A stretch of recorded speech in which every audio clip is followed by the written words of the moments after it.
I was asked to introduce the following presenters in 2007, a commission that was formed by scientific leaders. Now, the capacity for new innovations is linked to the education that students receive in science and education. Now, the success of that country, especially in the workforce and their capacity to incorporate themselves to the workforce, also depends on both factors. What is the problem? What we have been concerned about here in Chile is the quality of education. Therefore, the U.S. had a large educational reform to innovate and modernize the national standards in math and science. This has been up and running since '96 in the U.S. Now, this effort has been supported by the Smithsonian Center with Carol O'Donnell. Now, more than 20 years as a science teacher. Her professional experience has entails policies in education as well as curriculum developments, amongst others. Now, here we can understand the processes that we need in order to assure high-quality education in sciences.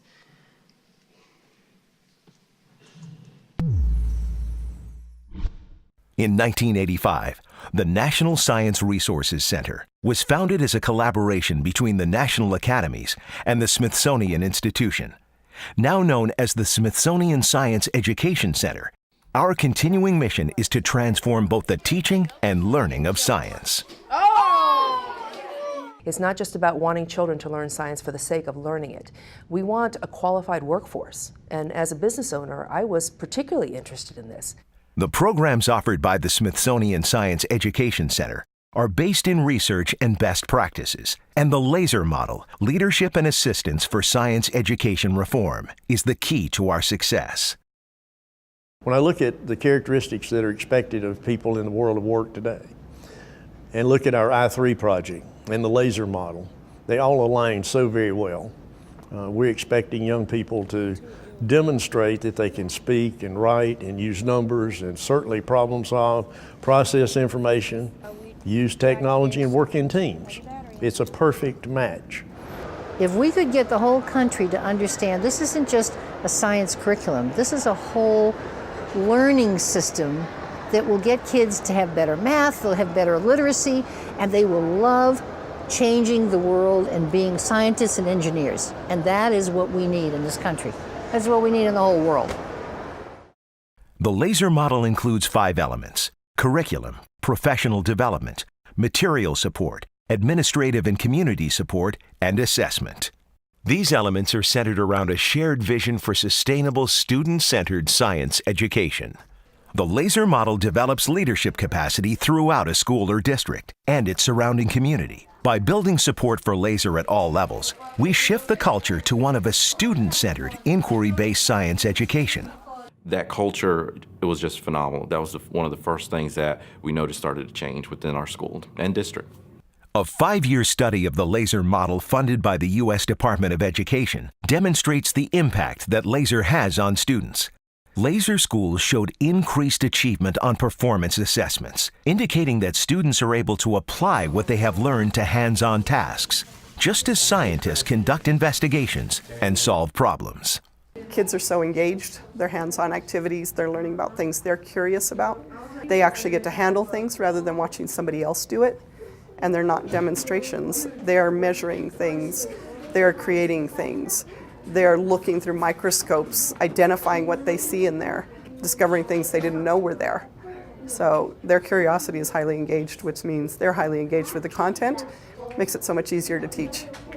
We saw instant results in our test scores, a double-digit increase in our end-of-grade state performance for our 5th grade students, and that has sustained. It has continued to be increases of 8, 9, 10, 12, and up to 19% one year. LASER successfully supports the needs of all students, as seen in subgroups of English language learners, special needs students, and economically disadvantaged students who also demonstrated increased learning outcomes. When we started with the science program, it just a light bulb came on, and I knew this is what every student needed.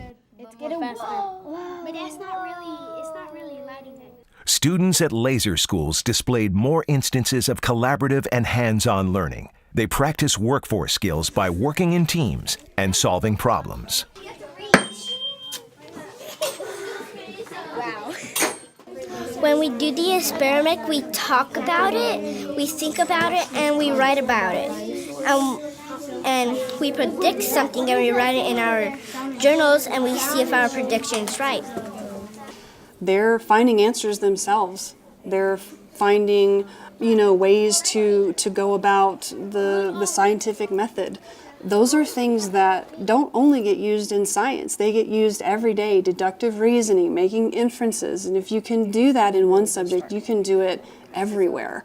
And to hear my name 20 times in a class of, come see this, that just makes your heart sing as a teacher, right? That's what you want to see. The Smithsonian Science Education Center changes how science is taught. More importantly, we revolutionize how science is approached with exceptional support for our administrators, our teachers, and our students. The way I think of the Smithsonian, the museums represent the discovery and the invention and the innovation that has come to be. And when I think of the research that they do, that's sort of the invention, the discovery, and the innovation that is becoming or is coming to be. But when I think of the SSCC, I think of it as the discovery, the invention, and the innovation that's yet to come. And that's what it's all about. It's about investing in our future, and that's our children. To learn more about the SSEC and to become a part of our movement to transform science education, visit our website at ssec.si.edu.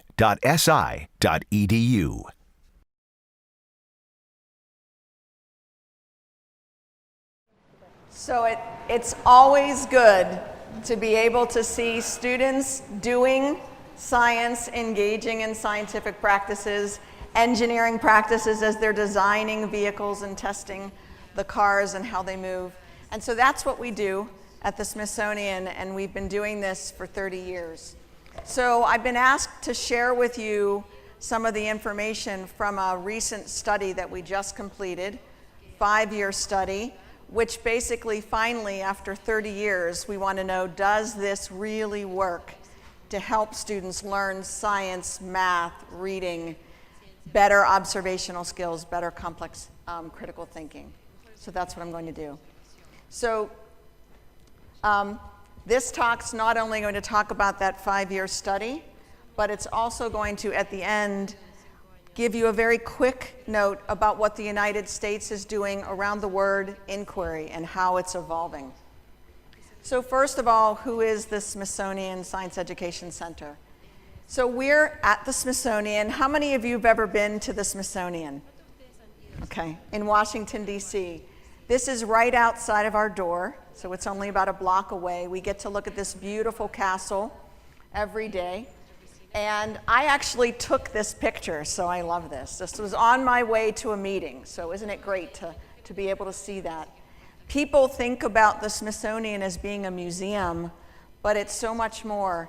It's 19 museums, 9 research centers, and 5 education outreach centers, and that's the center that I direct, the Smithsonian Science Education Center. So the Smithsonian, which is the world's, we say, largest museum and research complex, is someone who believes in lifelong, experiential, hands-on learning.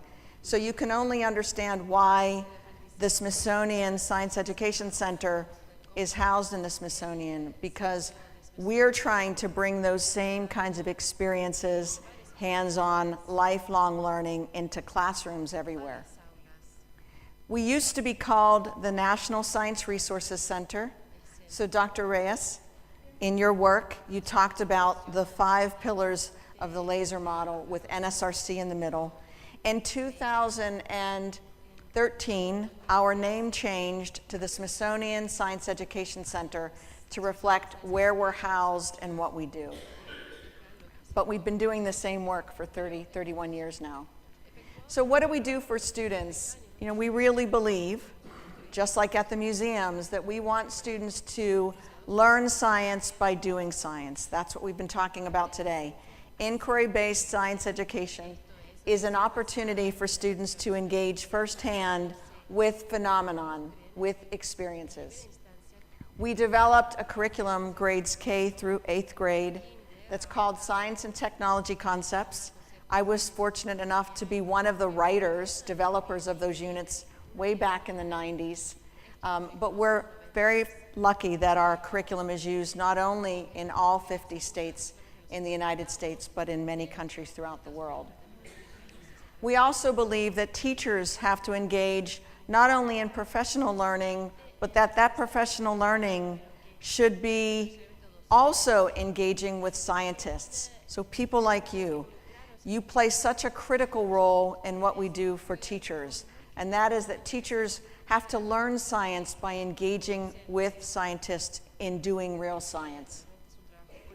So why do we do it? You just saw it in the video, right? Because we really do believe that through our curriculum materials, we're able to touch the lives of so many students across the country and across the world.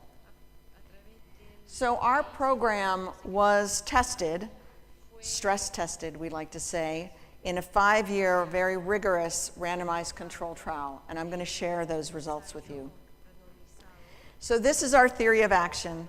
If you take a look at the very bottom of the pyramid, we believe that knowledge of the research and best practices exists in the literature, many articles that you've written, and our job is to bring that research to practice in real classrooms. We think that it's important to develop a vision about what you want to do in your school, but the Smithsonian and any Ministry of Education can't necessarily dictate that vision. The district, the local schools usually have to decide what it is that they want in terms of what they believe good instruction looks like. These 5 components that you saw in Dr. Reyes's presentation, we think that it's not just about good research-based, inquiry-based curriculum materials, but you also have to have good instruction for teachers that's differentiated, community support, the support of an institute of higher ed, a college or university, scientists who are engaged in the work, but also good evaluation, good assessments. And all of those 5 components together, we think, help make a difference in schools. We believe that if those 5 pieces are in place, it will lead to changes in teachers' practice, and that will lead to improved student achievement. And so the question is, does this actually work? These 5 pillars together with that shared vision of instructional improvement in the middle, does it actually have an impact on student learning? As you can see, it's a fairly integrated approach, centered on inquiry-based learning and teaching, but all those other components have to be in place as well. So in 2010, we received a $25 million grant from the U.S. Department of Education, equivalent to the Ministries of Ed, and we wanted to find out across many states whether or not we would have an impact. So we identified 3 different states, New Mexico, Texas, North Carolina, which are 3 very, very different regions across the United States. We identified 60,000 students, and we followed longitudinally 9,000 of those students across 3 years to see how their learning was changing. This was called a clustered randomized control trial, mainly because what we did was we matched schools demographically. We randomly assigned the schools to either receive the 5 components of the laser model or to just keep doing what they normally do, which we call business as usual.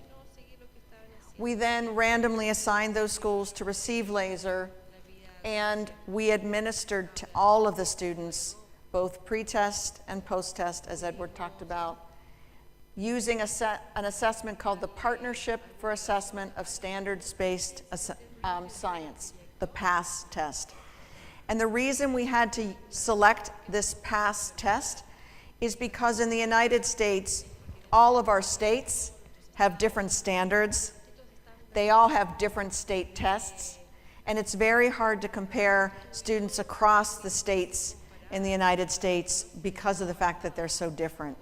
So we selected an assessment, the PASS, which has both a performance-based assessment where students actually perform experiments for the test, that has an open-ended set of assessment items, much like the higher level questions you see in PISA, and it also has multiple choice tests, which are much more traditional standards-like tests. In addition to giving students the curriculum, we also went into the communities, into the school districts, and we did what's called building awareness for science education, BASE, B-A-S-E. And what that is we want to engage the community and make certain the community, the institutes of higher education, the corporations or private partners, that they are all in agreement with what we're going to be doing in the schools. That's the only way we believe that you actually get strong systemic change over many years. We then engage the district in what's called strategic planning, which is where they map out for 5 years how they're actually going to change teaching in their school district. And then we provided professional development to teachers on 2 levels. One is just learning about how to use the materials, because sometimes that itself is a challenge. Then the teacher goes off and teaches the unit for a year. We bring them back for level 2 training, and then we engage them in a higher level of thinking around the content. And we also do what's called lesson study. Has anybody ever heard that term, lesson study?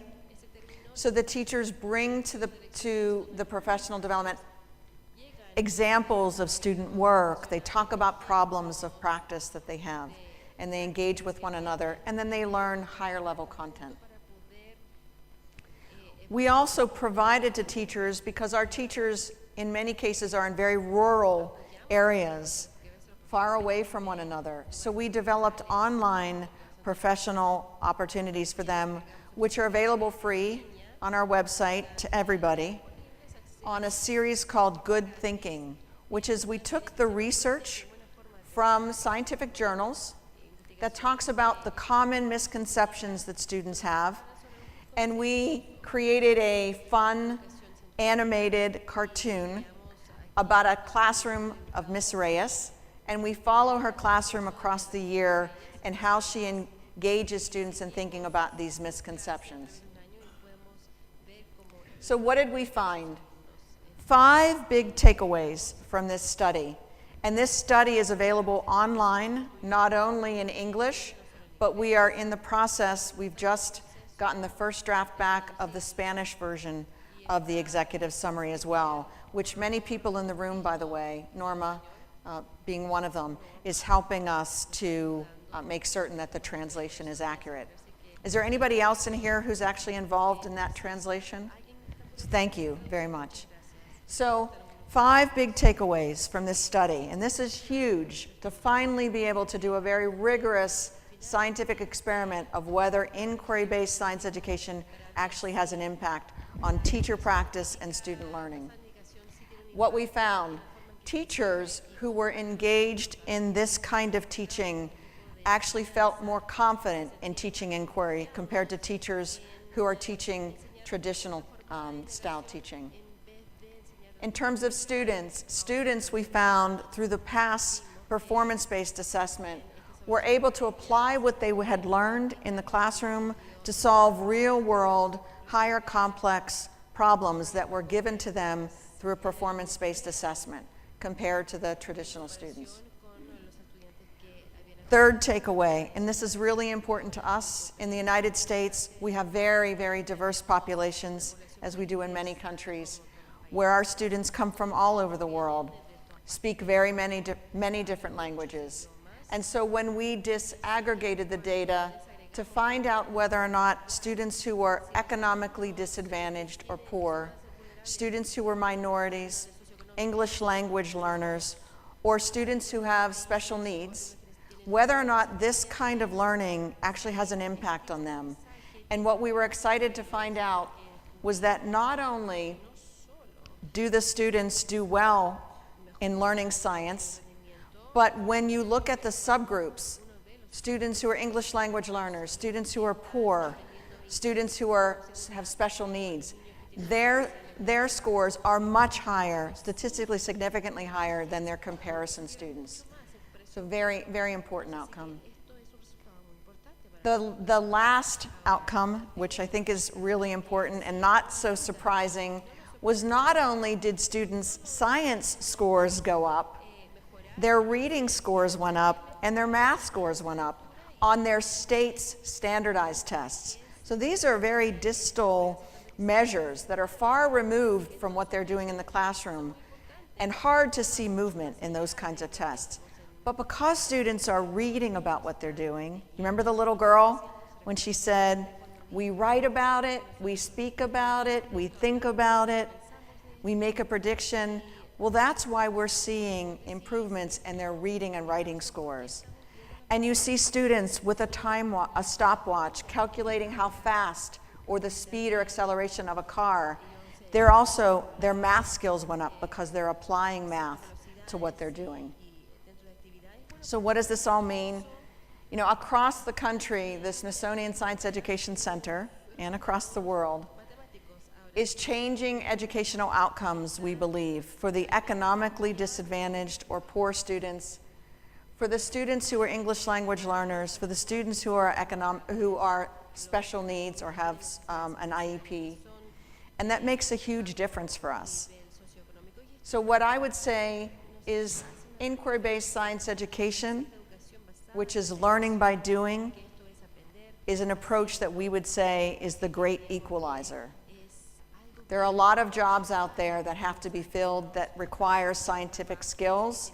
Our job is to make certain that we're reaching all students. So I'm providing these to you. I won't show them to you now unless you want me to. But 1-minute videos like this, we have dozens and dozens of videos that we took from all of these students and teachers we worked with that are there on our website for you to look through. And some of them will make you cry because they're so moving. This teacher talks about the importance of the impact this work had on her English language learners.